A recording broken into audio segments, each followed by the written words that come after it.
How you guys feeling? I am Jason Zone Fisher. Welcome to Who Got Game. Happy New Year, everybody. It is not 2020 anymore. I am fired up about that. I hope you all had a safe and healthy and happy New Year's Eve last night. Welcome to a new year. Our fantasy season and the NBA season is in full swing. We are in week 2 right now. We're going to get into all that today. We'll be joined in a few moments by Baron Davis and some special guests, including Steve Francis, Darren Williams, former NBA All-Stars, and some other surprise guests too. But first, I want to bring on my man, the commissioner of our Fantasy Basketball League, Trey Edwards. Trey, what's up, man? Happy New Year. Happy New Year, man. It's 1-1, and that's not my fantasy record right now. What is your fantasy record? I'm 0-1. 0-1. Yeah. It's 1-1. Analytics might be right. You're climbing out of that hole. What happened week 1? Man, I think I just chose the wrong games, started the wrong players. Gotta choose the right matchups. This week I'll be well prepared. That's right. That's what it's all about, picking the right matchup. We'll get into that on the show today. Now, normally we're joined by our man, Baron Davis, at the top. Well, we were supposed to go live at noon Pacific. It's almost 12:30. He got a little crunk. So last night he was turning it out, DJing. I know he was live streaming. You checked out some of that. He will be here in a few minutes, but he's still feeling the effects of celebrating New Year's and ending 2020 with a bang. Did you see any of his live stream last night? Yeah, I caught a little bit of it, man. I mean, Baron likes to DJ, and he's pretty good at it. So, I would have came on there and hated a little bit, but I just wasn't in the mood. Right. What'd you do for New Year's? Man, just chilled pretty much. Just had a drink and pretty much just chilled.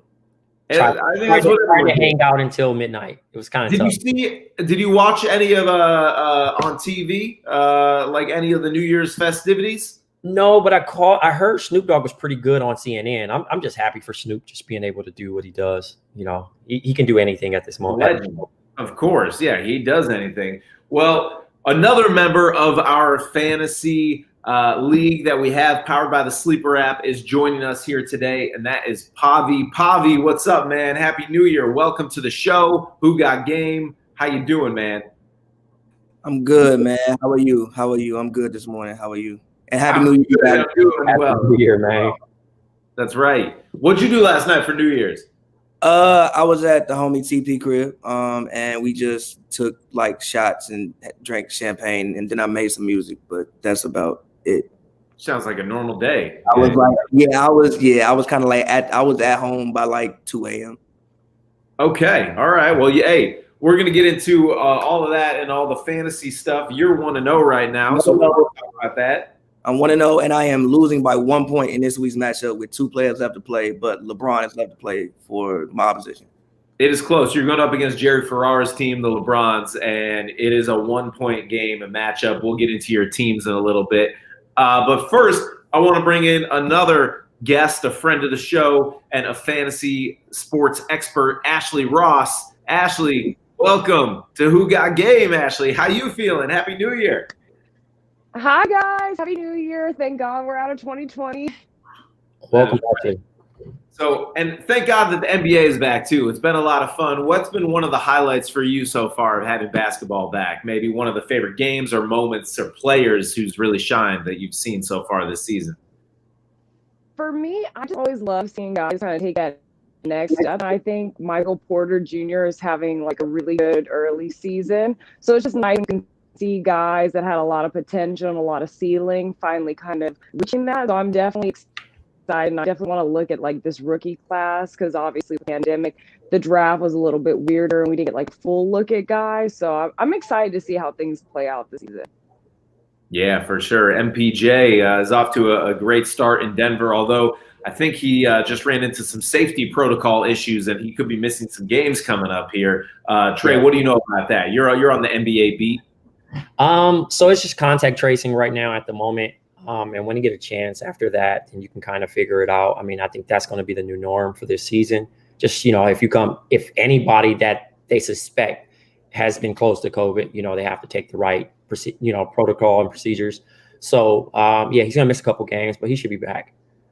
Normally in the old days, you see a guy not at a game, you think they're gonna get traded. I don't think this is his case. Right. Yeah. Well, we'll see how it all shakes out. There's gonna be a lot of guys missing games this season, unfortunately, because of all of that. We'll see how it all comes together. He's off to a great start this season, and the Denver Nuggets, from a fantasy perspective, are off to a great start, but a team perspective, maybe a little slow out the gates, losing some games that they probably should have won. All right, let's go to our fearless leader and see if he has woken up yet and if he's ready to be on. Baron Davis. Oh, whoa. Who's this man? What is going on? What's happening? What is happening, BD? Wow, man, you really let yourself go in 2021. This is like a reinvention. I just wanted to come with a new look. I knew the curl. When I had my curl the first time, it gave me so much trajectory, you know what I mean, that I decided to curl my beard and my hair, and I'm coming into 2021, feeling like soul, with a lot of soul, a lot of glow, and I'm ready to win this fantasy thing. Wow, you got that soul glow, looking good, Looking man. like Michael Cage. Shout out to Can. I don't know if y'all can see this shit. There we go. The damn light on my goddamn drink. There we go. Nice. All right. Well, we got Can in the back, got some hot sauce, some super coffee. This is the way you recover. What's up, Ashley? What up? It looked like Black Santa is going into the new year. Yeah, I had to keep the spirit going. My damn mustache just keep getting in my goddamn mouth. Yeah, you got to get used to this. Look, this is a What are we talking about? What are we talking about? What's going on? Did I win this week? Of course. Well, before we get into that, I want to know, we were going to do this live stream about 30 minutes ago. We're running a little late because last night, what was your New Year's like? Well, what'd you do? That beautiful do. I spent about 2 hours working on my natural, you know what I'm saying? Get my natural right. And then I start DJing. I had a little, basically a little family and friends. They've been holding me down for the year. So we had a COVID testing party, meaning that you walk up, you get your test. When you clear, boom, you get to come party. Chicken and waffles, champagne, and, me DJing. If you test positive, you got to take your ass home. Okay. So at least going into the new year, whether you need to be quarantining or you can live it up. And we lived it up last night, you know what I'm saying? So, cheers to all the people who came out, which was like 12.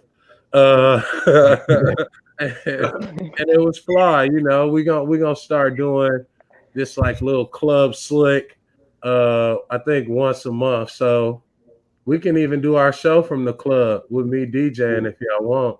I like that. You got to test negative to turn it positive. The club SLiC. That's right. Yeah, we always turn a negative into a positive.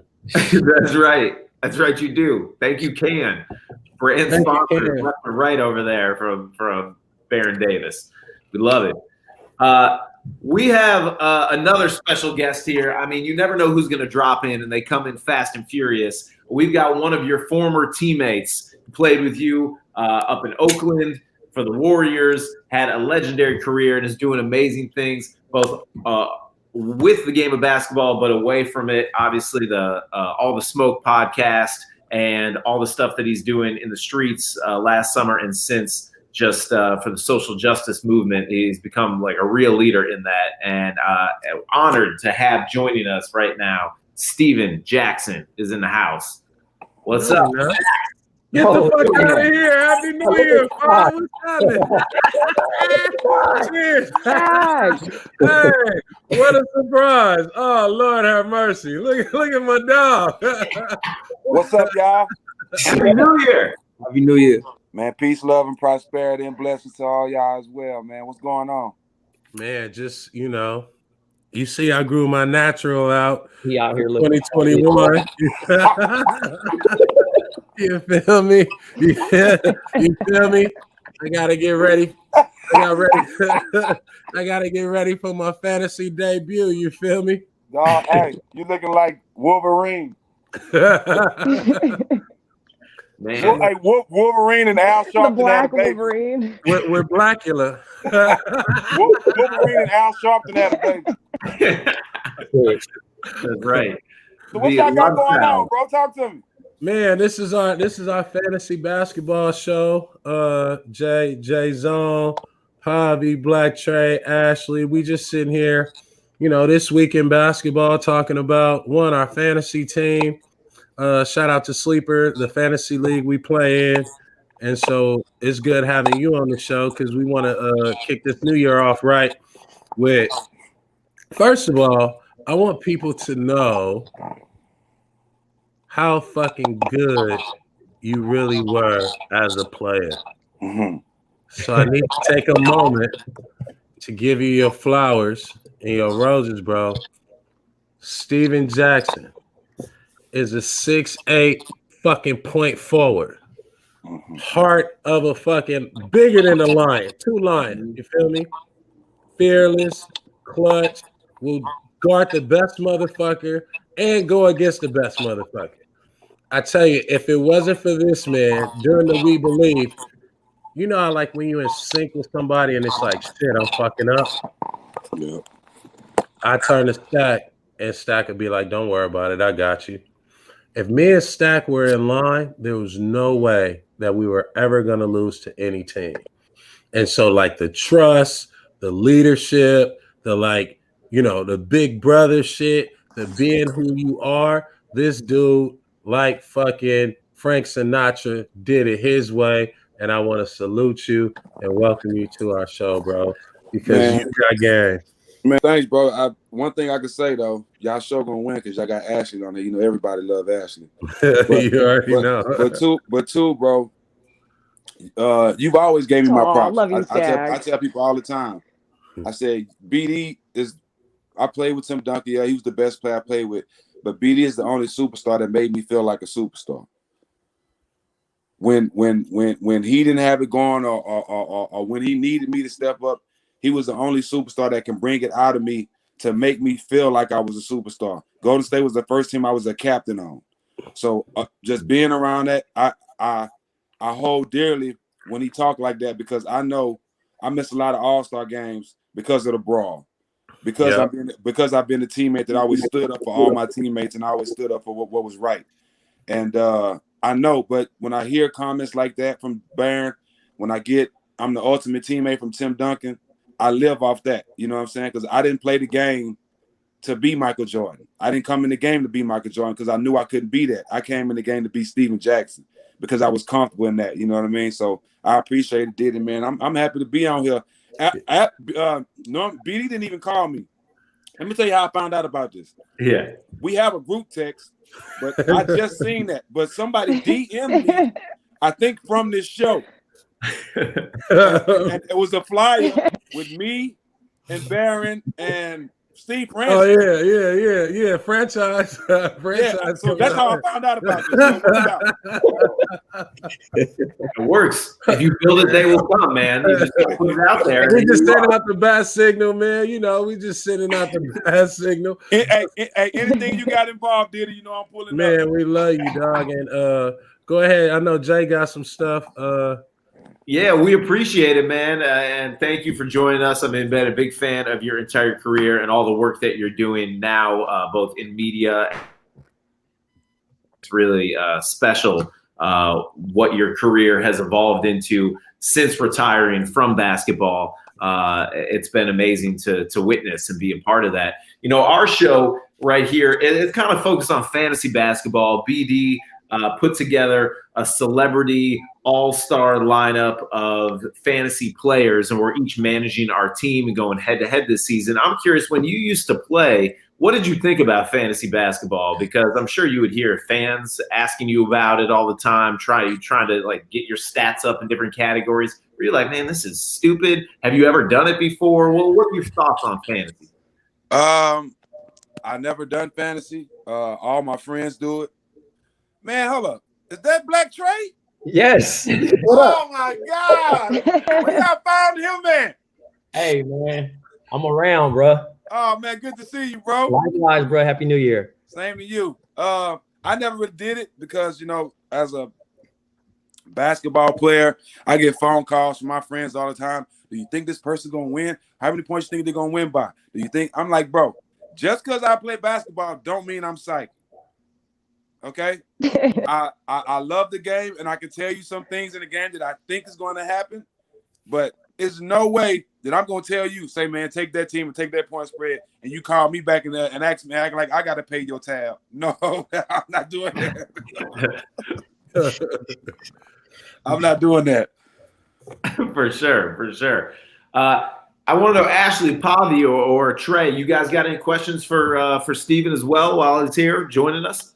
I don't really have no questions for Jack. I mean, me and Jack go way back. So just in general, man, I'm just happy to see him, overall. I'm always tuned in to what he got going on. But yeah, that's my throwback homie, man. Hey, this is a great platform for you, bro.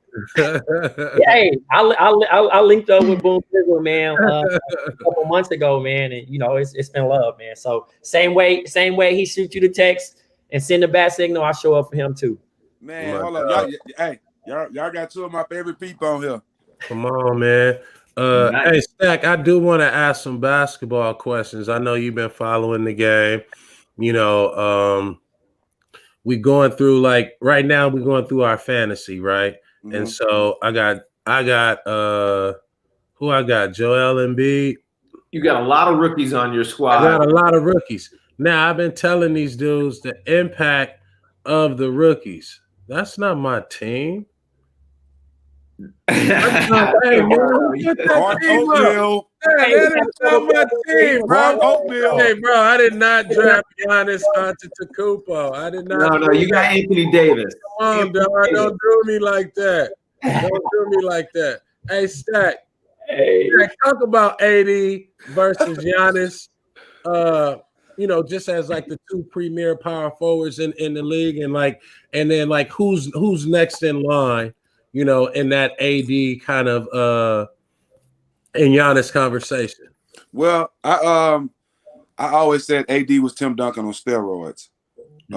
Being able to shoot the three ball, handle the ball, and athletic as he is, that's the three things Tim didn't have. Tim couldn't shoot threes. He could handle decently, but he wasn't athletic. Anthony Davis does those three things better than any power forward ever. I think the Greek Freak, to me, has reached his ceiling. To be honest, because what I know from playing basketball, and this is when my experience come in, you can't all of a sudden get to the NBA and learn how to shoot. It don't work like that. We learned how to shoot from 5 years old until we got a grown man from playing basketball our whole life to be able to shoot that well. From as a kid, you can't just show up to the NBA, become an MVP, then all of a sudden turn into a knockdown shooter. And to me, Giannis has never been the MVP because it's hard for me to say you're the best player in the league when you can't shoot. So I look at things differently. Who's next in that category? I got Adebayo from Miami. I think he can really grow into one of the best power forwards in the game. He has that athleticism, he has the heart, and he has room to grow. And he has a nice touch around the basket. I like him. I just want to see Greek Freak go to that next level, but I don't really know if he can, because in the playoffs, as you know, Diddy, you're gonna have to knock down a shot. And the Spurs beat Miami that way with making LeBron shoot jumpers. So I just don't see the Greek Freak all of a sudden come playoff time being a knockdown shooter. I just don't see it. Now I got some, because I believe that they let him play with too much freedom during the regular season, and so you're not really built. How when we was getting ready for that run, it was like we start sharpening the tools. You know what 20 I mean? games before the season was over. Yeah. So it's like you ain't really taking chances, dog. Because I can be like, yo, remember that Memphis game when I got kicked out the game? And I looked at you, bro, and you was like, don't worry about it. You know what I mean? But it was like, we knew the game we had to play. Mm-hmm. And I think Milwaukee don't know the game. They don't know who they are when it's time to get to the playoffs. And they have a championship coach that has championship experience, but you don't have no players with championship experience. Yep. So it's gonna be hard when Greek Freak is forcing shots and not making the plays and not taking the wide open shots. You got to have somebody with that experience that's been there to tell them, look, bro, we're not going nowhere if you don't take that shot. Even if you brick it, you got to take it because that's messing up the flow of the offense. Absolutely. Do you feel that it's a lack of accountability there? And also more so, he only played about, I think, 30 minutes a game. And he said, oh, I'm monitoring him and I'm managing him and this and that. And it hurt him long term because obviously they're winning by large margins. But in the regular season, ain't nobody caring about that because it's a different type of show when you got to play against them dogs and line up. And Miami had the number all last year. I'm talking about whether Butler played or not, they just had them. So in this particular situation, do you think that he, like you said, being in the league, you don't all of a sudden blink your eyes and automatically have a jumper? You can't just turn it on. You can't hire a shot doctor and have it or change a shot and it works immediately. Do you think that he needs to start going back to the basket? How does he need to be effective to make? Because I do agree with you on the peak part. I think that he won't be a three-peat MVP guy. I don't think that he can rise to above. Yes, he's very young, but I still don't think he will get past what he actually has done now. And I don't think Drew Holiday is going to get that out of him either.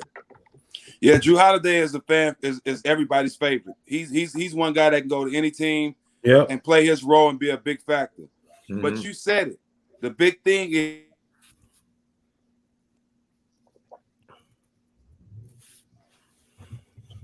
it's the NBA in general. You got Ben Simmons, you got James Harden. None of these guys want to be held accountable. And let me say this. I have no hate in my blood. I'm fans of all these guys. Right. I just approach the game different. Yep. You know what I mean? I approach the game with I'm taking care of my family. It's only 5,000 people in the history of the NBA. 5,000 people to ever play in the NBA. Think about that. Yeah. Mm-hmm. So I was blessed. So I played the game with a sense of appreciation, regardless where I was, because I knew I wasn't supposed to be there. But these guys they don't want to be held accountable. James, I said this earlier. I think James want to be with D'Antoni because they don't hold him accountable on defense. But Stack, you had that dog though. It's Ben Simmons. They haven't been holding him accountable. How could you be an all-star and you not shooting the ball like you a point guard? Like a lot of players. Well, but why are you playing the point guard? Why are you playing the point guard in the first place? Right. You are not a point guard, homeboy. You know what I mean? You are a slasher. You know what I mean? You should have a point guard to throw ahead to you. So where does he fit? Where does he fit? Because he can't shoot and he tall. You know who he do fit with the Clippers? With the Clippers. I think he would be a great power forward. Like if he would have got traded to Golden State, that would have been nice for him because he come off the ball and he can be a playmaker at the four. I think that's the greatest. But bringing him up, you're killing your offense because every time you throw the ball down that B, everybody sinks in and beg you to throw it out to him. You're not gonna win that way. Stack, the season's just over a weekend. I mean, it's still obviously crazy early, but I want to know from the games that you've seen so far, and you've obviously followed the league closely, who has impressed you the most and who's maybe disappointed you the most? I've had the same picks. I picked Brooklyn to come out. I've been watching KD for so long, and I know when you have two stars that want to play together, not forced to play together, not agents talked and they put them together. Two stars that put this together, that wanted to play together, like KD and Kyrie. Something's good is gonna come out of it. So I was already high on them. Who I'm upset with? I'm kind of upset with the Clippers. You know, they came out on the good start. You know, when they beat the Lakers first game, we all know they was going to beat the Lakers because they had a letdown in the playoffs. So that first game was bigger for them than the Lakers. The Lakers still chilling. They still on the championship celebration. They didn't care about that game one. But for the Clippers, it meant something to them, just like the game with Milwaukee meant something to them against Miami recently. You know, those because they had it was a statement game. Yep. But the Clippers, I feel like they need to get off to like maybe go out like 20-6 or something like that, just to get a good feel about themselves, because it's still a new team. They still trying to gel, still got a new coach, and missing Montrez is big. So I don't know how they gonna continue to go up towards the end of the season. But right now, I'm definitely upset with the Clippers. Even with the win they had the other night, I'm still upset with the way they're playing.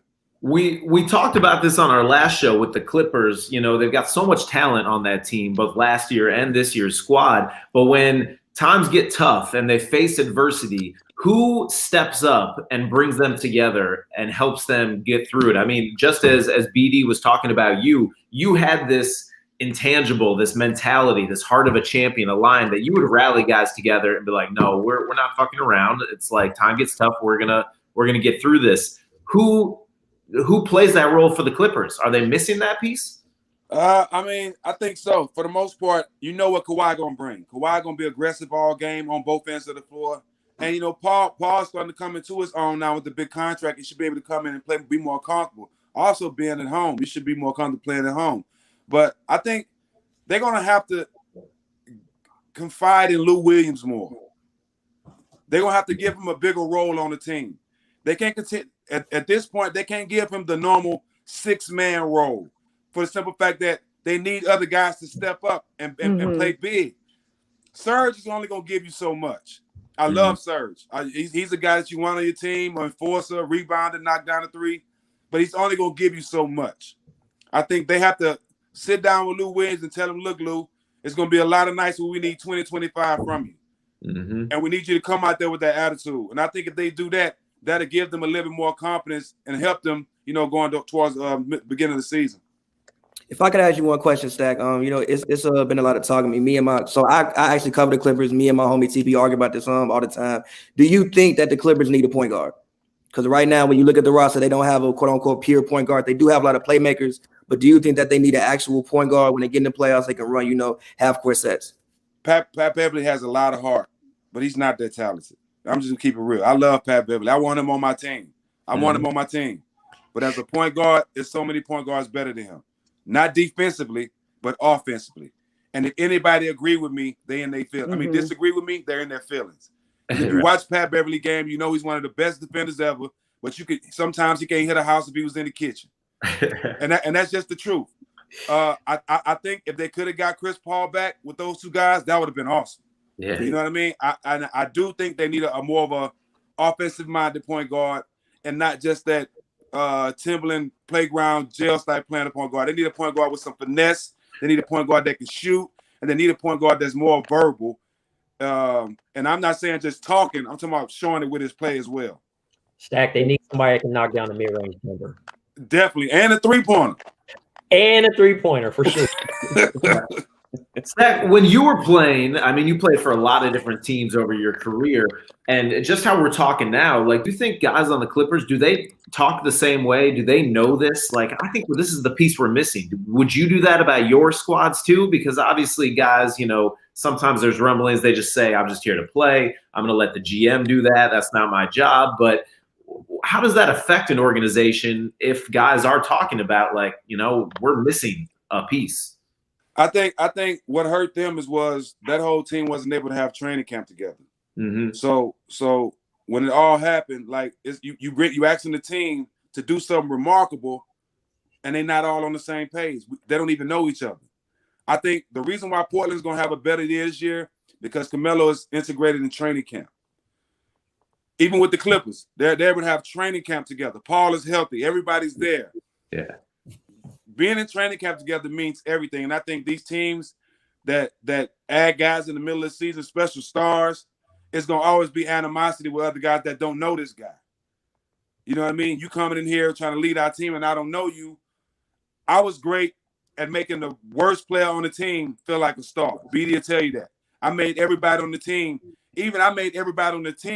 friends felt like they was important or they was part of the team. That's how I always was. I made sure that every teammate from the guy that didn't play felt like he was a part of the team because you never know when you're gonna need him.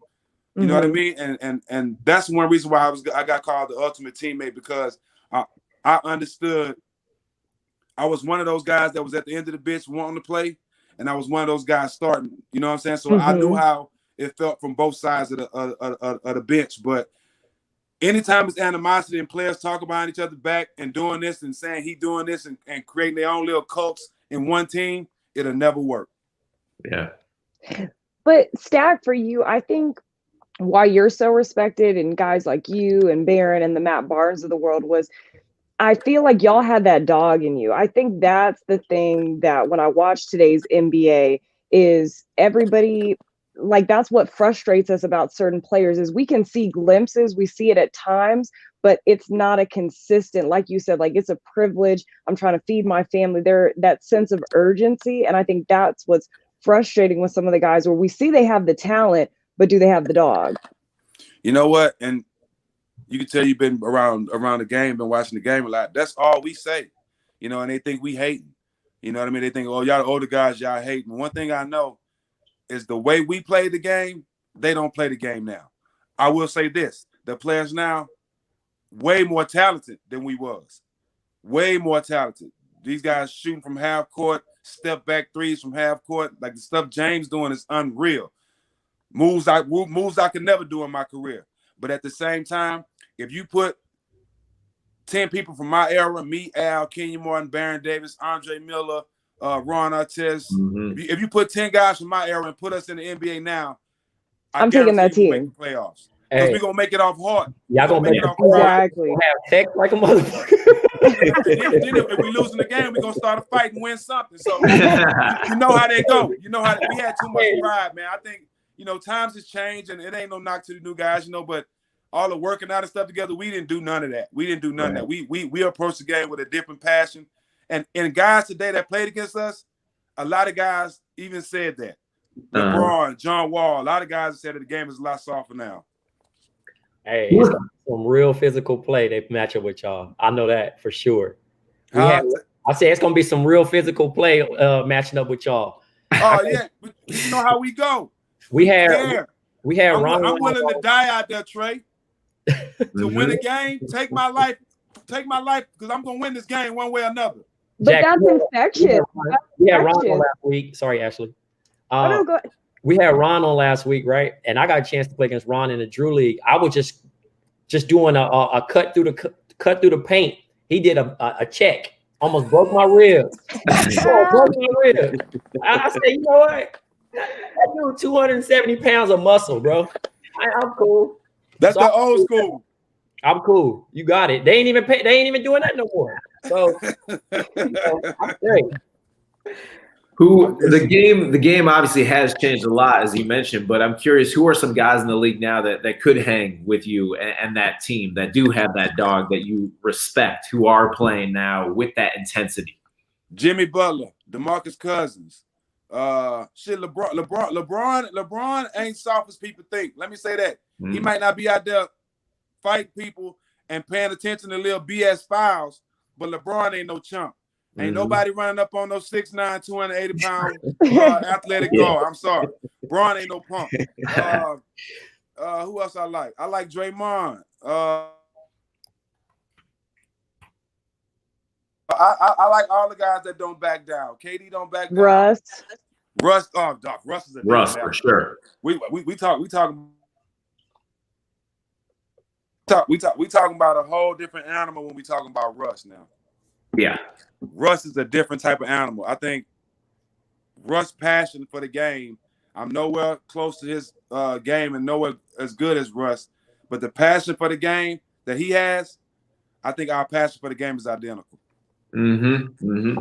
Now, speaking of Russ and Washington, they are 0-5. There's too much talent on that team to be 0-5, losing back-to-back games to the Chicago Bulls, who have some nice young pieces and they're up and coming, but still, come on. What is going to happen there? Because I feel like Scott Brooks is going to be on the hot seat if he's not already. And, I mean, are there going to be trades? They want to give this a chance, but, you know, you don't want to jump to conclusions too early, but it is not working thus far.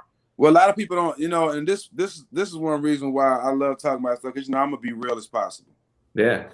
They messed up. John Wall and Bill wasn't enough anyway. Right. You give Otto Porter $100 million, then trade him to the Bulls. Like this is all self-inflicted wounds. They can't blame it on the players. Yeah. Y'all don't have the right players in there. Hey, John Wall and Bill tried to do it by themselves all these years. What make you think Russ and Bill gonna be able to do it by themselves? You have to add more to that team. You got to add some veterans. They have a lot of work to do over there. But everything went downhill when they gave Otto Porter $100 million and then put him right on the bench. You don't do that. Yeah. Well, I mean, they still haven't recovered from that, and they're now. I mean, they just gave Davis Bertans big bag. I mean, he can shoot the ball, but I don't know if whoever's making those decisions. I will say the money's a little different, Jason. So tell me. I don't want to compare it to like, oh, he just got a crazy bag, but definitely like Stack said, you gotta add more vets, and they remind me of KC East. Yes.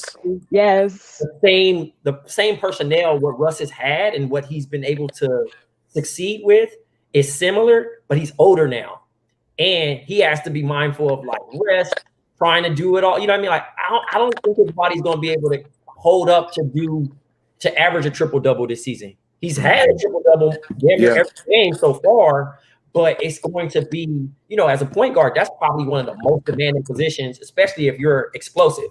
The knees, you know what I mean? The demand, just you had the ball probably 80% of the time, plus you're trying to coach. Like he's helping Scott Brooks teach the young players. Yeah. That's often. That's like playing.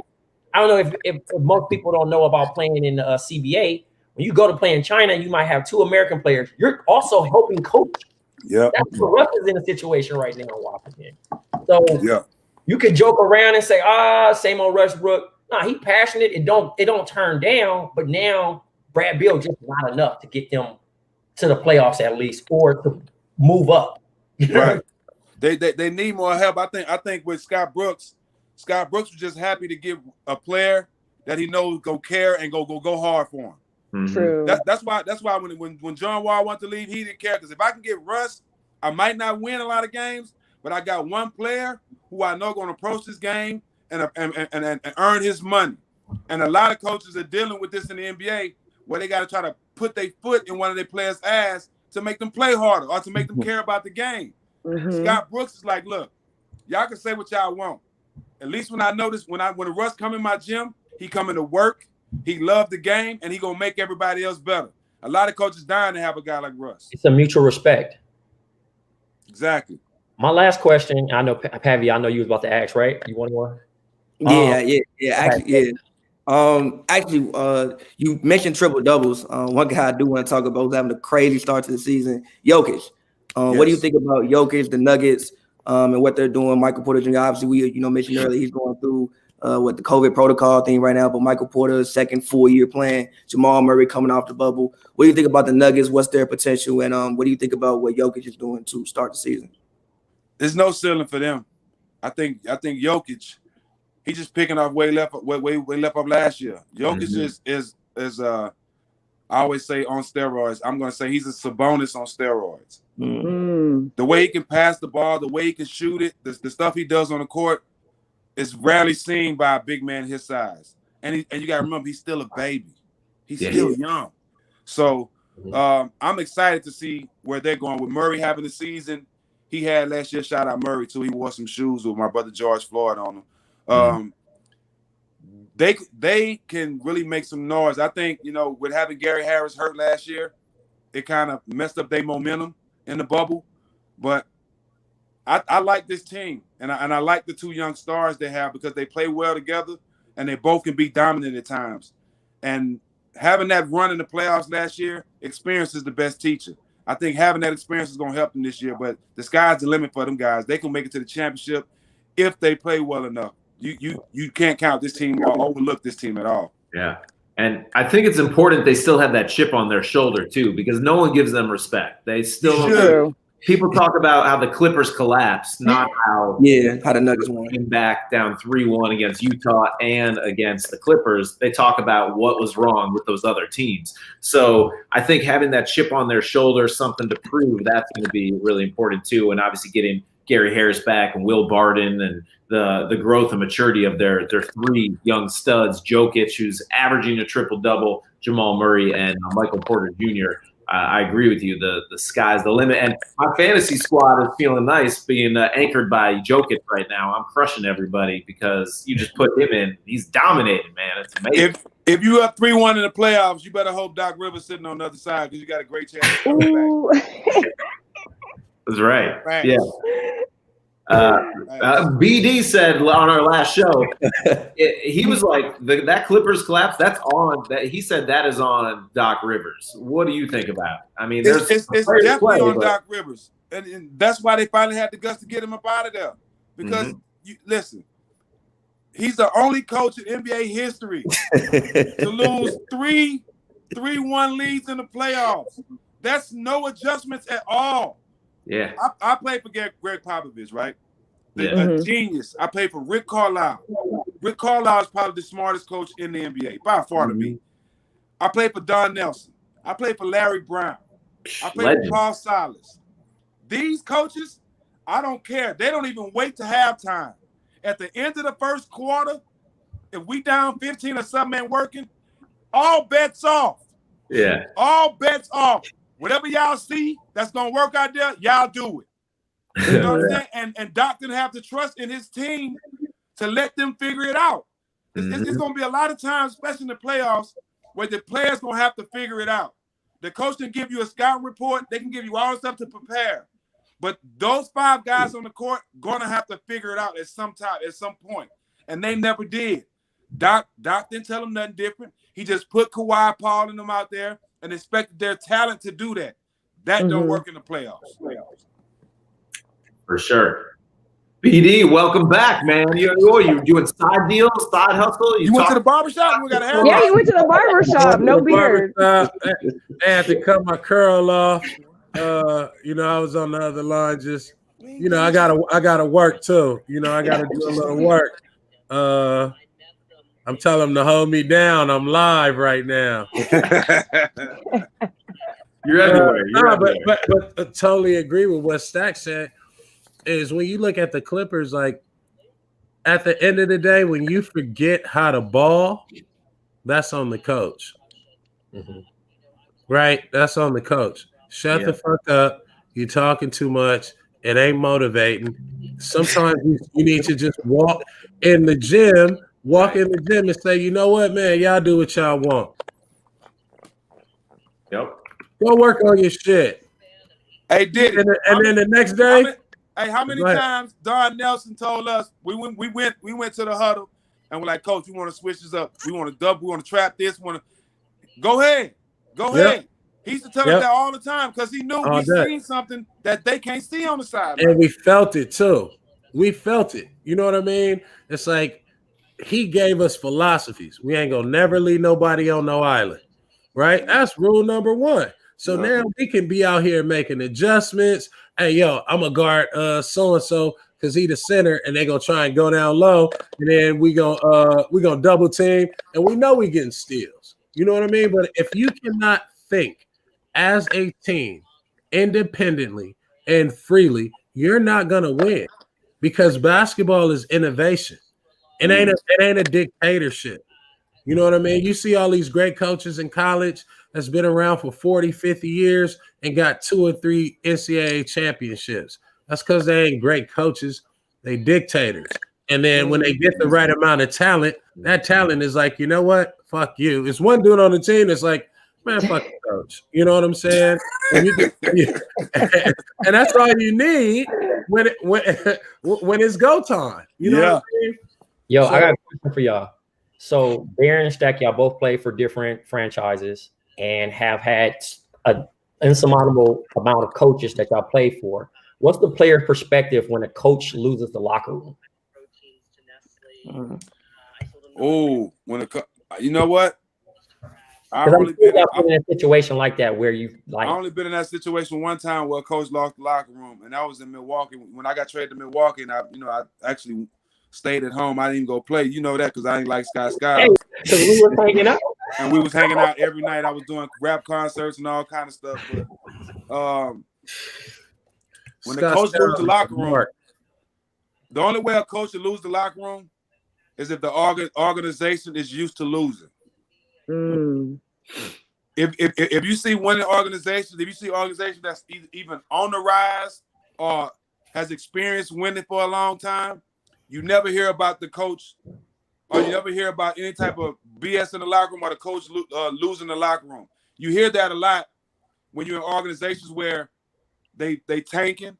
You hear that a lot when in organizations where they're not bringing in the right players to win and they're playing for picks. All that type of stuff. You only hear that in organizations like that haven't won or that's not planning on winning. And that happens a lot. And the reason why it happens is because you have players in the locker room that care about winning and that's coming in here to work every day, but you got an organization who's not taking this season serious because they're planning for the draft pick next year. So that's when you lose the locker room, when everybody not on the same page and the organization is making other plans for next season while you got players right now that's giving they all right now to win right now. Do you think that after a coach loses the locker room, is there a chance that they can get it back, or is it like it's over, it's done? Hell no, it's over, it's done. They can get it back in another it's city. A wrap. Yeah, it's a wrap. Happen. That happened with us with the Clippers with Mike Dunleavy. You know what I mean? He was he had basically like became a strain on your basketball intelligence. He became a strain on your basketball freedom. And it got to a point, I swear to God, God is my witness. It was one of the worst experiences I had in my life, dog, because I left Golden State and I'm like, man, we just flipped this shit around with the right, with the right chemistry and the right. When I got to Golden State, it was fucked up. You know what I mean? It was dead. Mike Montgomery lost the locker room because he was over there playing like a little tattletale and basically like playing. Mike Montgomery just Mike heard Barry like too much trick and they pulled the plug on you. Mike Montgomery was like, enough. I've heard enough of this. Mike said, damn near Wi-Fi, did he? Yeah, Mike was not having that. Man, that's crazy. We'll get BD back in a second here once Mike Montgomery and Mike Dunleavy hook up his Wi-Fi connection. Do that. Staff, you mentioned all these great coaches you played for. I mean, so many legends. Who would you say is the best coach you played for? I mean, I'm sure they're great in different ways, but if you had to pick them. I put them in three different categories. Okay. The smartest coach and the coach who cared about me the most was Mike Brown. Greg Popovich was more like a father figure. He told me what I needed to do to last in the NBA. He told me what I needed to do to become a man and how to become a professional. So Pop was more like a father figure. Don Nelson was my coach. He believed in me more than anybody, made me a captain of his team. Like he told the media if he had a chance to pick players, he wished he had 5 Steven Jacksons. This is the winningest coach of all time. So that's my coach. That's who I consider my coach. You know what I mean? So Mike Brown and Rick Carlisle was my teachers. Popovich was more like a father, but Don Nelson was actually my coach. Nice. He seems like an incredible man. And have you ever gotten to hang with him out in Hawaii? Blaze up with him? I mean, you guys could have some good times with. We going. He has a strand called Nelly Kush, and we plan on going out there and shooting the We Believe documentary out there with him. It's gonna be dope. Amazing! Cannot wait for that. That is gonna be dope. That is great. I mean, you got to be there, Trey. Hey, let me know. Hey, I'm flying out. If you meet UBD, man. Definitely We Believe alumni. That's incredible. He was right there, Trey. I was there, and also after Diddy left, the next year, Yes. When we was, first of all, nothing but the best. Toast was on the staff still. Toast was on the staff still. And then right after they traded Al for Jamal, Anthony Morrow was on that team. Rob Kurtz, Turioff, Mcgrady, CJ Watson. Yep, CJ Watson, Jamarcus Nelson, Marcus Williams. Who else? Jamario Davidson. Jamal Crawford. Yeah, hey, it was some random people for sure. Yeah, it was a fun year though.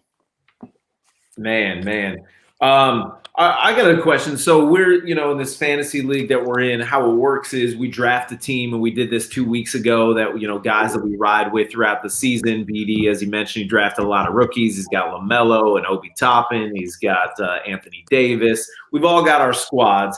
But, in any given week, the NBA, there's 2 to 4 games that your team plays. We just pick one game every week that we're going to start our guys and count. So you got to be kind of strategic who plays a fast pace. BD showing off his bottles right now. The product placement, I love that. It's very subtle. I want to know now. One thing that I've been doing is voila, hey. One thing that I've been doing and picking guys is starting guys when they're going back to their hometown. Like my man Terry Rozier went to my high school, Shaker Heights in Cleveland. He dropped 42 points against his hometown team, the Cavs. And so, starting him when he goes back to Cleveland, or Tyler Hero, grew up in Milwaukee. He had a slow start, but then he goes to Milwaukee and he grabs a career high 15 boards, plays 23. How real is that guys get up when they go home? And was it for you? I mean, BD, when you had a game, not when you were on the Clippers, but you would come back to LA, your neighborhood, would you get a little more amped to be playing in front of friends and family? Stack, same for you. Do guys get up a little bit more when they go home? Hell no. I got to buy all these goddamn tickets. I can't even get my normal routine. Golly, bro. I tell you, that shit is crazy. Yeah. It's like you sorting out. I am not the most organized person in the world. So imagine me trying to remember all these people's names and put tickets. Asking people for free tickets. Shit, I don't want to deal with none of that shit. It was the worst. And he ain't lying. The hardest part about that is he not lying. You have to get so many tickets when you go home that your whole routine is thrown off. And then your teachers show up from like 6th grade while you warming up. He like, hey, BD. Hey, he like, God damn, my nigga. I'm trying to focus. And you can't not acknowledge him. You know what I mean? Because he brought the whole 6th grade class. So now you got to go and like stop your routine, go take pictures, say all that. You know what I mean? And it's like, damn, if he would have waited for me to finish my routine, I'd have took care of all that. But his impatient ass is sitting here because he's so excited. You know what I mean? And it's just fucking up the whole routine. You know? This 6th grade teacher. You always get up. You get up though. You get up when you go play. Oh, yeah, you get up. up. Have the best games because you be tired of sometimes shit. I used to go home. I didn't have too many big games at home because we went out, so I hung out late. And the next day, either I was dehydrated or some was. I'm lying. I played my best games when I hung out. Let me stop lying. Hey, let you stop lying right now. Listen to me. I played my best games when I hung out, did he? Hey, we went on a whole fucking run with We Believe. Remember, we had a team meeting, and I said, hey, bro, I don't really go out like that. You know what I mean? It ain't really shit to do. And you was like, man, fuck that. This what I do. We got to go out every night. I said, man, if we win and treat the game like the club, I go out too. Man, we won the next game. Hey, and we went out every night, bro. We played out. Orlando. We played Orlando. Game was over. Flew to Miami because we had a back-to-back. We flew to Miami, get to Miami 12:30. 5 SUVs at the airport. Go straight from the airport to about 2 or 3 different clubs. Get back to the hotel 6:37 in the morning. Shoot around, bus leave at 9:30, 9:45. No. We had a day off. Remember, because we had practice. They said we had practice at 4 o'clock. Remember, because they was like, man, sleep in. Remember, we went to practice. Oh, yeah, the next day. Hey, we went to practice, dog. We walked in the gym. Nelly was like, man, y'all smell like shit, dog. Just shoot some free Everybody had their clothes on yesterday. Shoot some free Everybody had their clothes on yesterday. Dog, after it was like an hour, we got back on the bus, went to the hotel, showered, ate at the hotel, then went back out. And we stayed out till like 7 in the morning, 6 in the morning, and we had right? shoot around that next and we morning. had shoot around at 9:45. Nelly comes on the bus. Not so many people that can do that. Nelly come on the bus. We all on the bus, clothes on. Hey, everybody knocked out, right? Hey. We get the shoot around. Nelly walk out to the court. Nobody shooting. Nobody dressed. Everybody on the sideline, damn near asleep. He walks out like, look, bring it in. Let's go get back on the bus. Hey, say, if y'all get your ass whooped, did you guys win? Whooped, man, we won by 40. Man, we came out and beat my ass by like damn near 40. LeBron, who was it? It wasn't LeBron. Was it LeBron? It wasn't that thing, was it? D-Wade. It was D-Wade. Was it LeBron? It wasn't LeBron's fault. Nah, what's that? Oh, that's 07. That wasn't LeBron. LeBron wasn't there. But I know D-Wade was there though. It was D-Wade. Yeah, D-Wade was there. Yeah. We beat him by 40 on the back-to-back. Hey, dog. Damn. Wow. We're looking up that box score right now because I want to see the Hey, look up the box. Oh, we played Atlanta. Tell them the Matt Barnes story, Kenny. Tell them the Matt Barnes story from that night. Dog. Ay, come on, y'all. I forgot, bro. Hey, you gotta kick it off. Matt Barnes was in the doghouse at the time. Right? Yeah. Doghouse with Nelly, so Nelly wasn't playing it, right? So he's sitting at the end of the bench. He pissed. Y'all know Matt. Matt is just mad as hell. Hey, so, Matt was furious. We win about 30. Hey, let me get wrong. Nelly can be an asshole too. Yeah, right. We win about 30. Nelly say, Matt, go get BD. Right? Matt goes get now. BD's the point guard. Matt go get BD. Matt go in the game, and I don't know if y'all know anything about this guy, but the guy he's guarding has the hardest dribble moves and the fastest off the dribble moves on earth. Marcus Banks. Oh my God, that shit was that shit. Hey, so Matt already mad. He don't want to be in the game because coach ain't played him. Coach putting him in the garbage minutes. And as soon as he get in the game, he got to close out to Marcus Banks. He closed out to Marcus Banks. And I don't know what Marcus Banks hit him with. He instantly hit the floor. And the whole bench started laughing, right? So this transfers to after the game. So as we walking out, we all still laughing at Matt, right? I'm talking about crying laughing, but he is pissed. So as we walking behind him, all you hear is this is BD's voice in the background. I should have worn my air bowling shoes. So he say, hey, look, Tracy, BD had it. I should have worn my I should have worn my shoes. He say, hey, BD said, I tried to close out to the he said I tried to close out the rotation. I tried to close out to Heat. I tried to close out to Heat, and my shoes got stuck in the hardwood. I was trying to close out in my bowling shoes, and I slide. Hey, I know that shit was good. That shit was classic, man. But the preference, if anybody on the team was upset and his name was not Matt Barnes, he was coming to fuck with you. He fucked with Jack all the time. Matt Barnes is the biggest instigator on the team by far. Do not get in trouble. Everybody. Hey, dog. Anybody. Yeah, we found the box score. Hey, You guys look. won. Yeah, we found the box score of that game. You won 134 to 99. You won by 35 points. 35. Yeah, That's still Zach, impressive. you had 22. BD, you had 15. You had a double. You had 15 and 10. Stack, you had 22, 7, 5. Hey, niggas was trying. Motherfuckers was trying to smoke cigarettes. And that's off a hangover. Hey, dog. We was so hungover. Motherfuckers was trying to smoke cigarettes, dog. I never forget that. I ain't smoking no cigarettes, bro.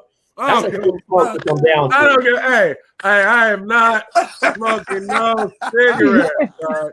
Hey, dog, people start pulling out cigarettes. I was like, yo, are we gonna make it out of Miami? Are we gonna make it out of Miami, dog? Not the hurricane and the cigarette. No, dog, I'll get you a cigarette. That was Goose and Marco Bellinelli. That was Goose and Marco Bellinelli with them cigarettes. They was like, come on, we do this in Europe. Come on. Other time, we do this in Europe. Other time. Come on, boo. I smoked cigarettes since I was 13. I was like, hey, bro, I can't get you a cigarillo, a Dijon. Get you a Black and Mild. Get you a Dijon. leading scorer for the Heat was Marcus Banks in that game. He had 20 points that night. Leading scorer. He led the team. He was balling. He had 41 minutes. I gotta tell Matt that. I gotta tell Matt. I'm about to send Matt the fucking. Oh, that's hilarious, dog. Where is Matt? I'm about to Getty images and stand Marcus Banks in the Heat jersey.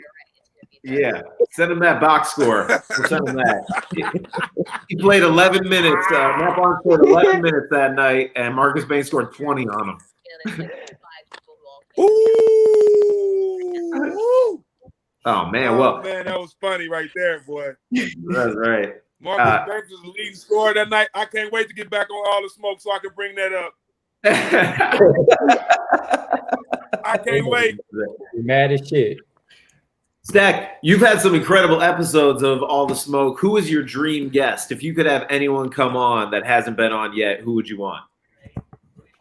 Man, y'all know I wear my emotions on my sleeve, and I'm a real one. I want Regina Hall on my show. I'm infatuated with her, bro. I just want to look at her. I don't ask her no questions. I just want to stare at her. You know what I mean? Even if she don't, if Matt asks all the questions, I just want to sit there and look at her and just ponder. And I don't think I ever pondered in my life, but I'm gonna ponder when I look at her. I want to ponder. Well, I think you can make that I happen. don't know what ponder means, but I know it got something to do with thinking. You can make that happen.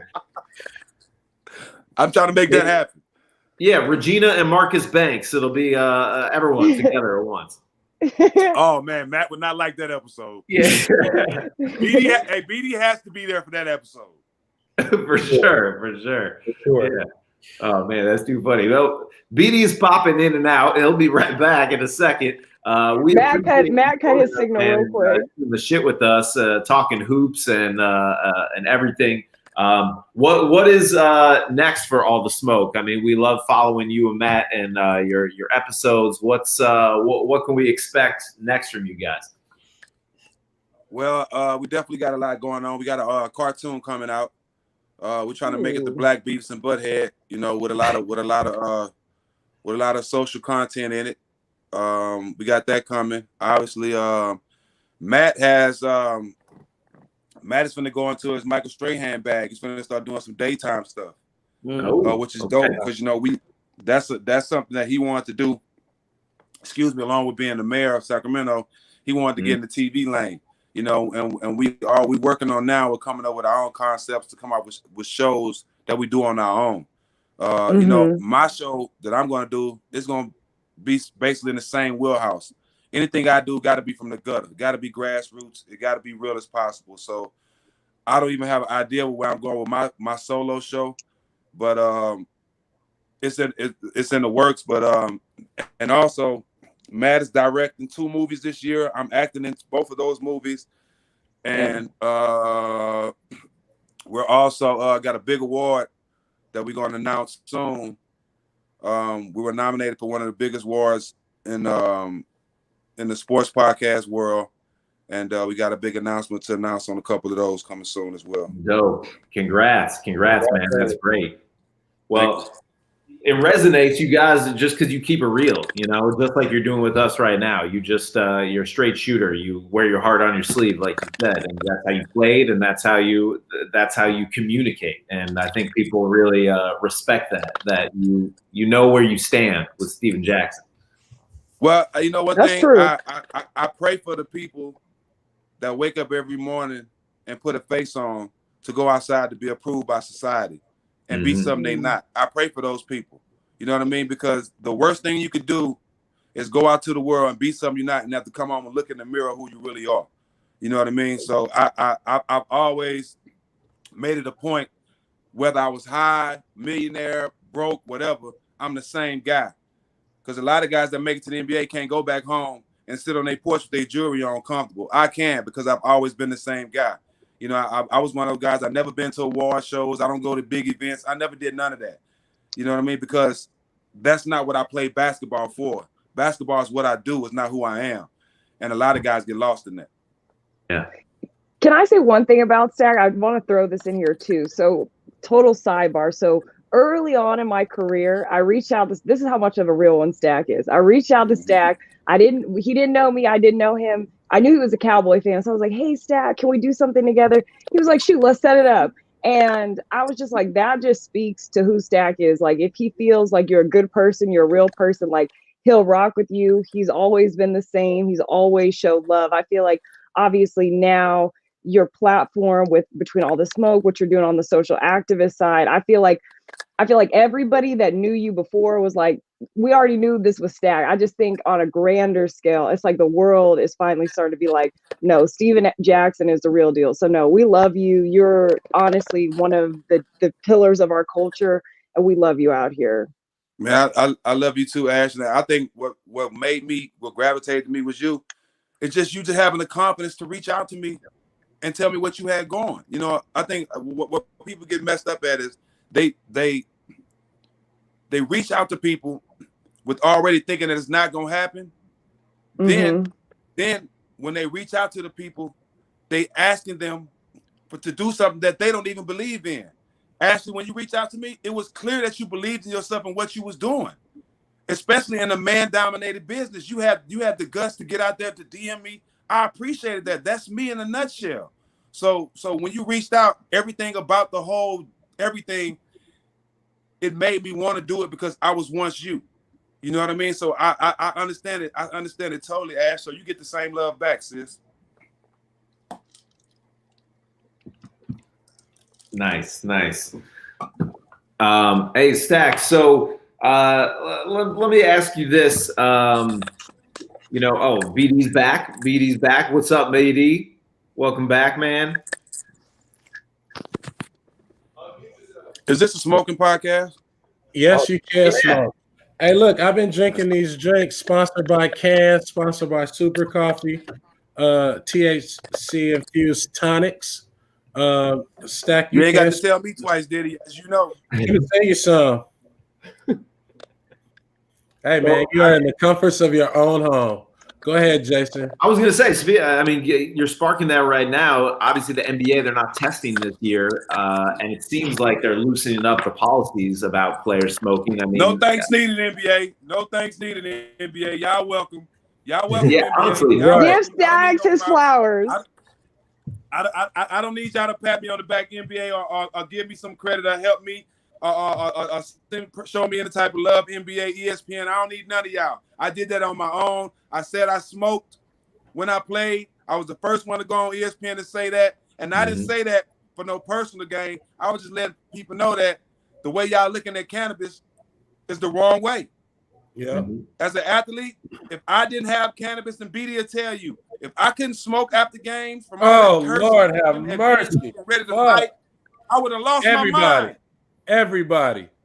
What did I tell you, Stack? But what did I tell you, Stack? I was like, hey, bro. What? You might as well just go on and smoke, dog. You're a much better person when you smoke. I paid the fine because I just got in trouble. Remember, I was already on a 7-game suspension from the shootout, so I couldn't smoke. So I was stressing, Trey. I was stressing, Trey. And one day after the game, I think I got a text or something. I remember BD said, "Bro, you might as well," because Matt was out. One person who never stopped smoking was Matt. Matt ain't never stopped. Yeah, Matt never stopped. Yeah, I was like, "Fucking Stack, I'll smoke with you." I was like, "Fucking Stack, I'll smoke with you." Look, but did he?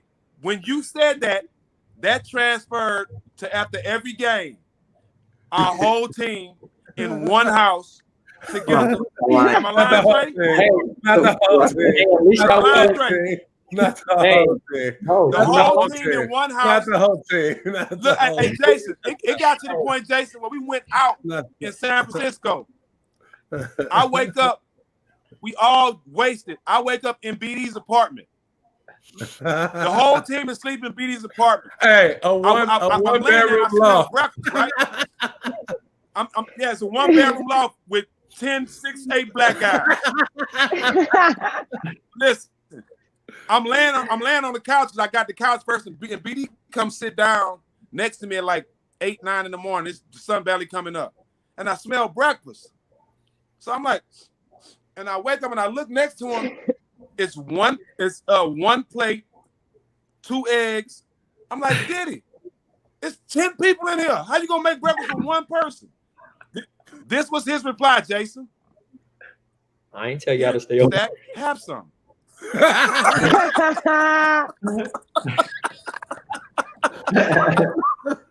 Have some is funny. Oh, it's like, here, Stack.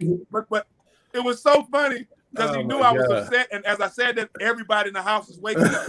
And he saw everybody like, here, Jack, have some. The whole house woke up in tears, bro. Hey, man. That's just the nights we used to have, man. It was a real brotherhood, man. Yeah, it was dope. It was dope. Hey, PD, so after you left, right? And this is Jack was like his last year as the Warriors.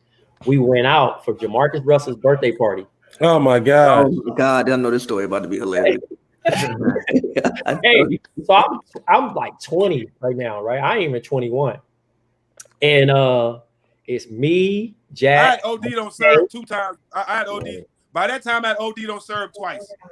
Hey, so it's Stack, Monte, Anthony Morrow. Anthony Randolph couldn't come because he was too young. But we ended up going to the city. We went to San Francisco, and I think it was Pink Diamonds. Was that the spot? Pink Diamonds. So Pink Diamonds. Lord have mercy. We had Pinky the porn star as a special guest, right? And before I could get in, they stopped me at the door. Yes, Lord. Oh my God, I remember that. Hey, so they stopped me at the door, and they like he played for the Warriors. I'm only 6'1", so. In this particular situation, I'm walking 6'8", 6'9", 6'10". Everybody just mobbing, you know what I'm saying? The closest person to my height probably is Monte. And Jack like, man, let him in. Get your hands off me. So we get in, and it's like, bro, the whole club is filled. We was rock stars there, Trey. Hey, the whole club, right? So only part I turn and see, I'm like, who is that? It's Jamarcus Russell. They pulling out suitcases of bread and just thunderstorm. I'm 20 at this time. Like, I ain't never seen it. Jack like, hey, you good? He like, yo, you know who that is? It's Pinky. Hey, and if you don't know, see Pinky a throwback now. But Pinky the reason why a lot of people computers crashed. Yeah. Hey, Pinky might be the creator of OnlyFans. The line wire days. Hey, she definitely. Pinky was before her time, bro. Pinky was before her time. Absolutely. And at that particular time, Monte couldn't play that year because he had ended up breaking his ankle on the moped. I remember that.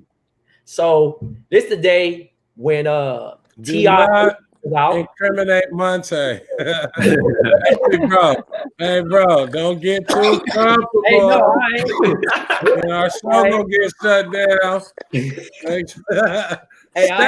Stack can do all this shit. Hey, you know what I mean? Listen, all mistakes. It was a monumental party, and it was great. Monte had the best birthday parties, though. Lord have mercy. Right before the season. By far. Oh, by my far, goodness. Monte had the best party. And Jay Rich was like the king of the Bay.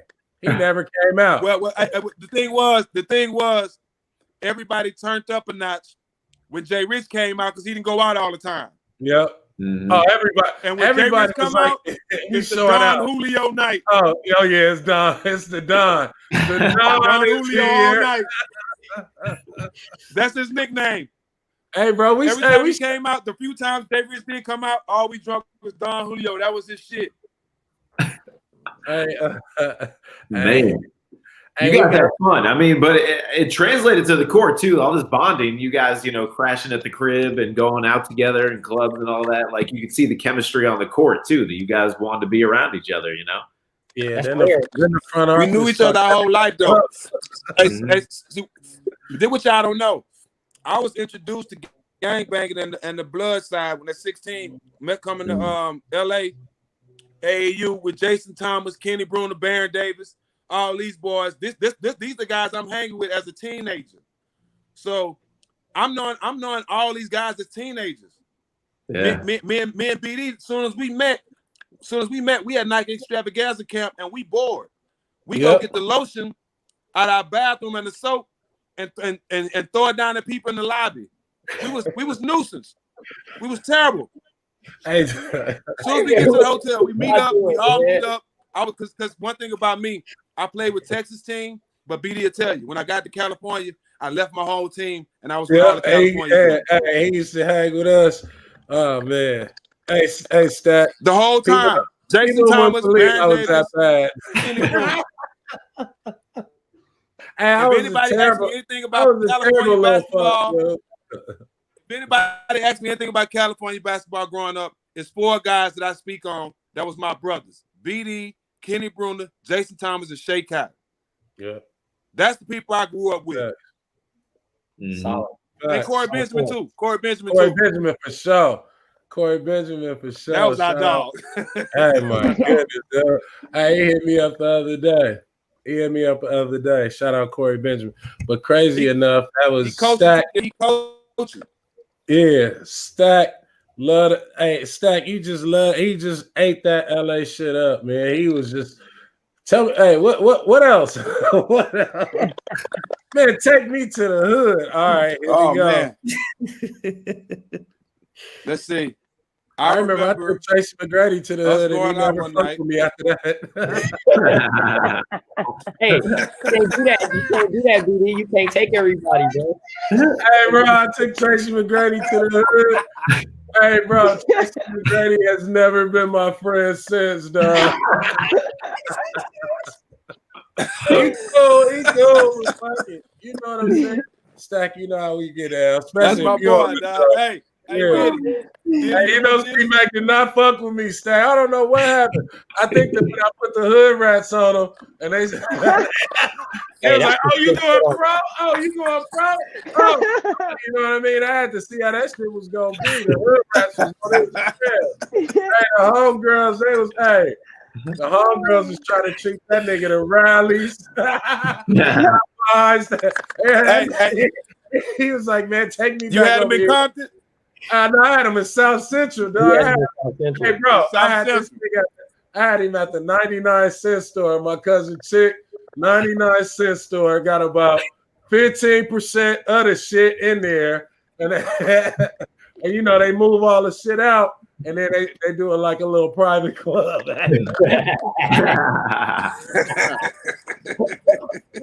Hey, he was like, "Bro, get me back to R and tell him I gotta Hey, you remember this story, did it? You come pick me up to go out. We get so wasted, I got to ride with Term home. You go home, you blowing my phone up, wonder why I ain't calling you back. Me and Term run out of gas at 4 a.m. on I-10. Oh my God. Oh, Look, hey, Trey, we pushed the car damn near a mile and a half to a gas station off the first exit we get to. As soon as we get to the exit of the gas station, we realize we're in the Crip neighborhood. oh man.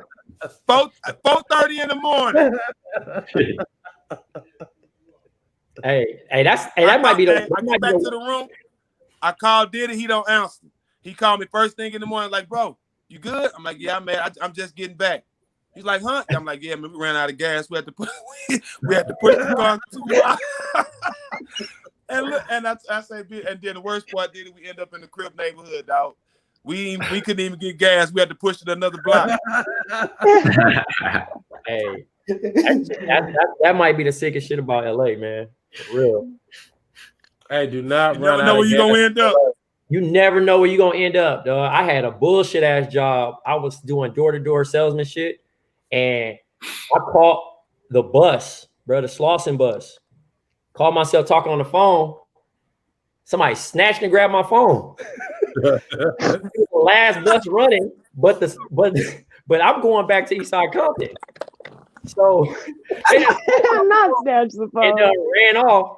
But guess what the stop they done ran off on? They in the 60s. I said, oh no, y'all got it. You can keep that. See ya. Hey, y'all got it. Hey, because My by phone. the time I try to go chase him down, I'm already in the hood. The bus done gone. I ain't doing all that. And I ain't gonna make it back to this pre-Uber, pre-Lyft.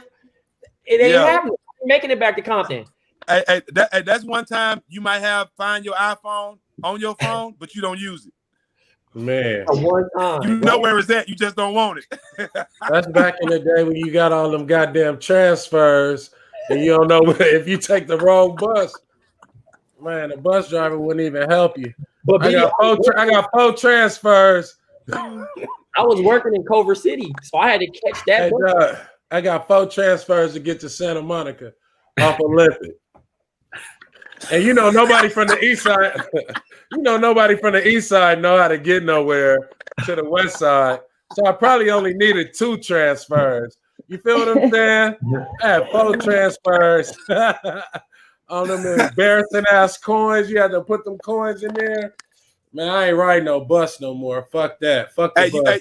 Hey, Diddy, you was catching the bus to Crossroads? Hell no. Hell no. There's no bus.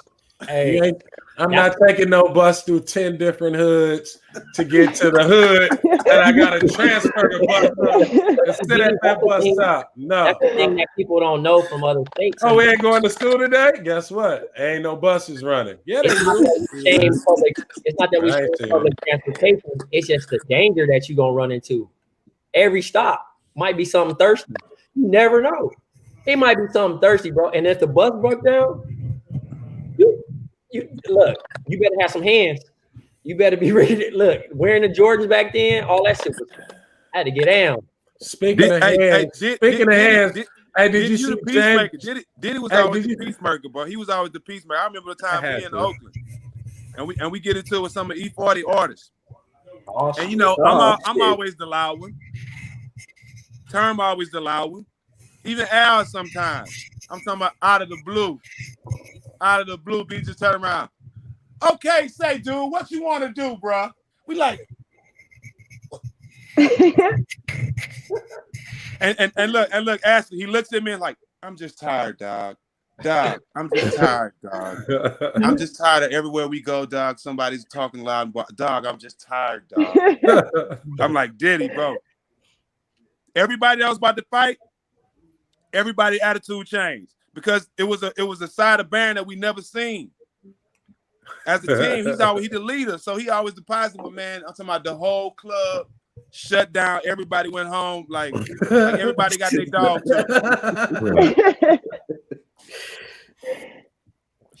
too. Speaking of fighting, though, James Johnson and who was the other guy? Cody Martin, I think it was. Cody Martin. Yeah, Martin. Who Man, wins? James Johnson was gonna fuck that boy up. Stop playing. He's a black belt, right? James Johnson. You don't Let me want tell to. you, man. Training James for Johnson is a fight black. Yeah. and fighting in Hey, the he street should is two fight. different things, bro. Yeah. I would never get in the ring and fight Jake Paul. But if you want to come in my backyard, I got something for him. I wouldn't fight him in no ring, no. You hit his ass with one of them That's what old he ass trains to do. broomsticks. This what he trained. He's a trained boxer. He's been training for boxing for 2 years. He wouldn't come play me in basketball for $1 million in front of the world. Right. You see what I'm saying? So fighting and training. James Johnson actually trains for fighting, bro. Throwing the punch like I threw in. Do you think it'll be another Detroit, NBA throwing a dude real to fight? boxing punch is two different things, dog. Do you think another That's two NBA different dude will things, step though. up? You think another NBA dude will step up though and take that fade with Jake Paul? I think James will. And BD, keep it real. I'm gonna keep it real with you, BD. If I was 5 years younger and they gave me 6 months, I'm not go look at it. Yeah. Easy. Yeah. Because I'm a fighter. I've been fighting my whole life. You can't just Yeah, for automatically sure. get You know how to fight, but boxing ring and you ain't never been punched in your face or But you have your teeth knocked out. I got hit by a car, way bro. bigger. I got hit by a You car, way knocked bigger all than my that teeth dude. out. Ain't nobody punching harder than that. Hey, Stack, Lazar A car hit me, Haywood, knocked all my teeth out, and I stood right up. Ain't nobody hit me harder than that. like fucking, he stood up and started dancing like Thriller.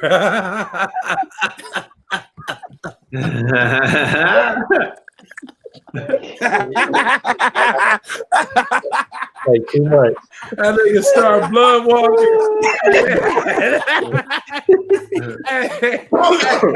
Hey, niggas was like Steven Jackson dead. That nigga got up and started blood walking.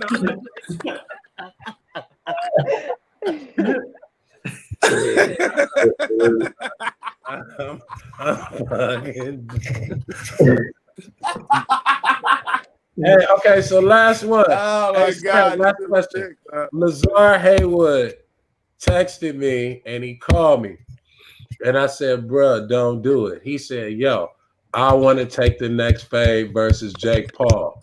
I said, "Lazar." Who said that? Lazar Haywood.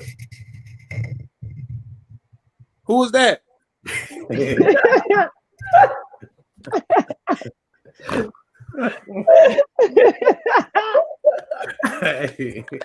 Hey man, Bro, you know Zar played for he used to play for Washington, 6'5".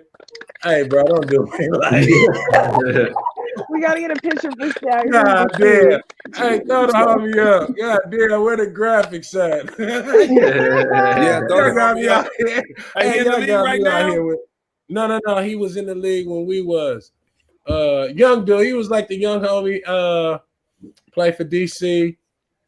Came off the bench. I need to see him. Hey, what is this? What is his stature? There you go. Oh, he want to do it? Yeah. Is he have a fighting? He has a fighting background. He said he gonna train and get it off. I don't see, man. When you say you gonna train, I don't like that part. Because that remind me of all of that nigga Nate Robinson was training, but he was training at the at the glow up. That nigga was training at the gym with my ex-wife doing them Billy Blank shit. Hey, this what Nate was doing. You remember those little controls where you push the little button and the little men hitting each other? That's how Nate was training. Yeah. Hey, I ain't gonna even lie. Nate probably whooped my ass. So he got more training than I do. But look, I did it. Hey, but this what people don't know. If Jake Paul hit me, you, LeBron, anybody like that, the way he trained, we all going down. Yeah. Not just Nate. He was not. No, he hit any one of us like that in the ring. No, you gotta know. With the experience he got, if you gonna get in the ring with a boxer, but you're not gonna get in the ring with a boxer and not try to box and protect yourself.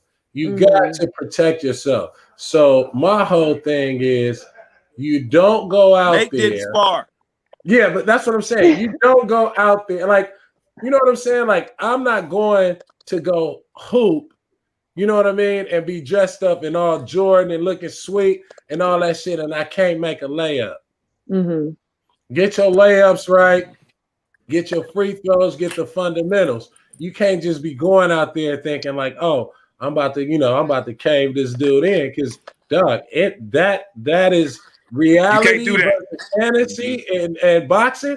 Like that's how that is boxing is technique, skill, science, math, all that shit. And like that's some shit I ain't fucking with. You know what I mean?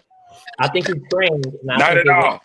No, that nigga trained at. He trained at one of them classes. Listen, I think you know what I mean. He was like in the line, you know, switch, and then the nigga go to the heavy bag. You know what I mean? Like he won boxing against no boxers, bro. I feel like he abandoned everything he knew and thought he would flip him off of appearance. Because if you look at it, he tried to fight him like it's a street fight. It's all lean in, every power. Bro, he didn't display one boxing skill in that fight. Man, has anyone talked to Nate since that happened? I mean, he got He's straight. Yeah, but they straight. Yeah. I commend the fool for doing it. Shit. Yeah. Yeah. Hey, you know what I mean? Like into a win, man, he got an endorsement deal with StockX after that. So shout out to him, bro. Fuck all that. Hey, I just feel like this. You just gotta know who you are. Nate is a dude who like, and that's why I like Nate, because he tries shit. He takes chances. He's a fighter. You know what I mean? He's a fighter, did he? He overcame a lot of odds, but he's not a physical fighter. He's not a boxer. True. He's not a physical fighter. He a lot of odds he overcame. Short, made it to the NBA. Hell of a football player, could have played in the NFL. That's what I think he should have went towards. But you just can't. Just because you've been fighting in life, don't mean you're an actual fighter. No, not at all. We all fighting in life. We all fighting in life. But I ain't finna get there with Mike Tyson just because I've been fighting in life. No. True. Fuck no. Stack said, I know my limitations. Exactly. I'm not getting in the ring with Jake Paul or nobody that's been training for boxing. If you've been training for boxing, I'm not boxing you. Now, if you're just somebody, an athlete who ain't played basketball in a couple years and work out every now and then, yeah, I get in there with you, but not no boxing. No, right. No way. I mean, if it was all amateur, it'd be cool. Me, I'm not into fighting. You know, I it'll fuck up my hands when I cook. You know, I'm an incredible chef. Nice. You said an incredible chef. Man. That's right. He is. I mean, he's got to keep those. There's tools. Those are money makers. Oh my God, these are my money makers right here. That's right.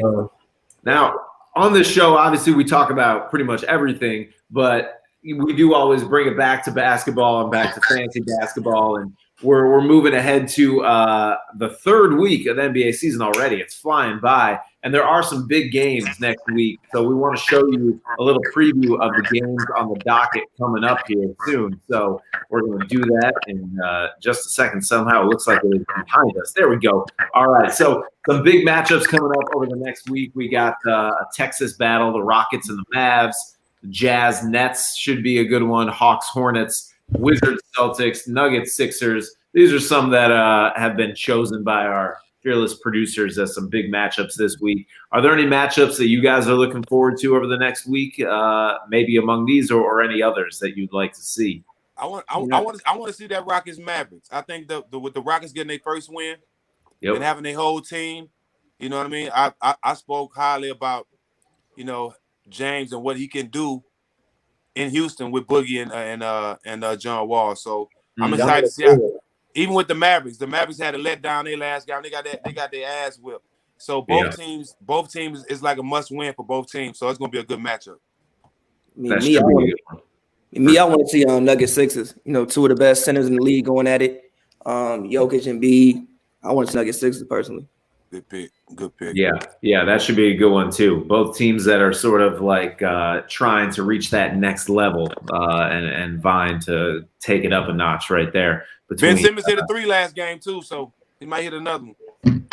That's right. His first of the season, maybe first of many. We'll see. He just got to keep shooting. I might win the lottery today. He just got to keep shooting. He got to keep shooting. Keep shooting. That's right. Well, Stack, thank you so much for joining us here on Who Got Game. Yay! Honor, you got all the game, dog. Honor, man. I love all y'all, man. I appreciate it, man. Anytime y'all need me, Diddy, you already know what time it is. You already know, Stat. You're the man. Yes, sir. And Right, take us y'all all good, with you to Hawaii for the We Believe doc. We all want to go kick it with Nelly. That sounds like a good time. Have them tuned in, Diddy's on the way. Yes. Hey, and we got a big announcements coming up this year about this documentary about We SLiC is Believe. involved. So yeah. So it's man, I'm excited, dude. We get to we're gonna be making some announcements. We're gonna bring the crew on the show and make an announcement. Shout out to the I'm Warriors. excited, man. Shout out to the Warriors for doing this with us. Cool. That's great, man. That's great. Well, Stack, BD, So you the man. you guys are the man. Happy New Year, Trey, Pavy, TPJ, behind the scenes, Ashley. Thank you all for being here. Happy New Year. Fuck 2020. That is in the past. It was a rough year, to say the least. It felt like a whole decade, but it is in the past, and it made us stronger. You know, we go through adversity to build and get better. And now it's a new day, a new year, new times. Honored to be working with you guys, and a lot to look forward to in 2021. Yes, sir. Peace out. Beating all your Love, asses y'all. in fantasy. Thank you guys for What are we having me. doing? Love you guys. Happy New Year. Thank you, Ashley.